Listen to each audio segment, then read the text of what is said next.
नमस्कार, आप देख रहे हैं विजुअल लाइव और मैं हूं संतोष कुमार सिंह। क्या देश में पेपर लीक माफियाओं का राज खत्म होने वाला है? क्या अब परीक्षाओं में धांधली करने वाले की जिंदगी जेल की काल कोठरी में ही बीतेगी?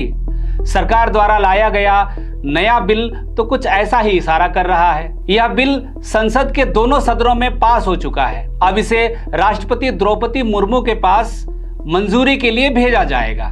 जैसे ही इस बिल को राष्ट्रपति की मंजूरी मिलेगी, यह कानून बन जाएगा।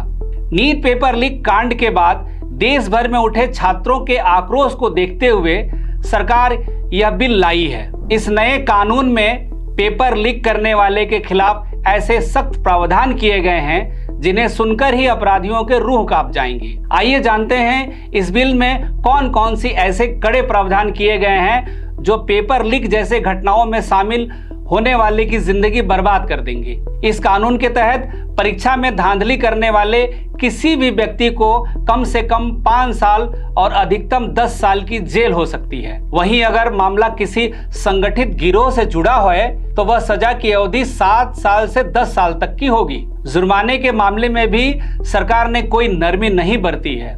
इस कानून के तहत व्यक्तिगत दोषी पर 50 लाख रुपया का आर्थिक दंड लगाया जा सकता है। वहीं संगठित माफिया गिरोह पर यह जुर्माना 10 करोड़ रुपया तक की जा सकती है।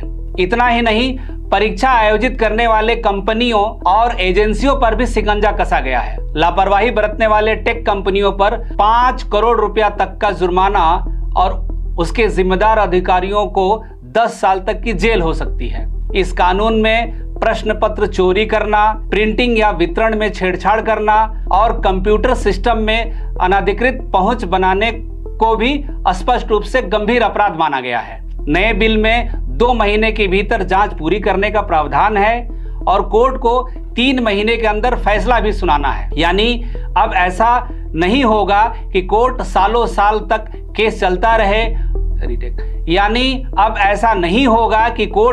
सालों साल तक केस चलता रहे और अपराधी बेखौफ घूमते रहे। इसके लिए हर प्रदेश में विशेष फास्ट ट्रैक अदालतें बनाई जाएंगी और हर दिन केस की सुनवाई होगी। यह कानून सिर्फ नीट की परीक्षा पर लागू नहीं होगा, बल्कि जेईई, यूपीएससी सहित तमाम बड़े राष्ट्रीय परीक्षाओं पर भी लागू होगा। धन्यवाद।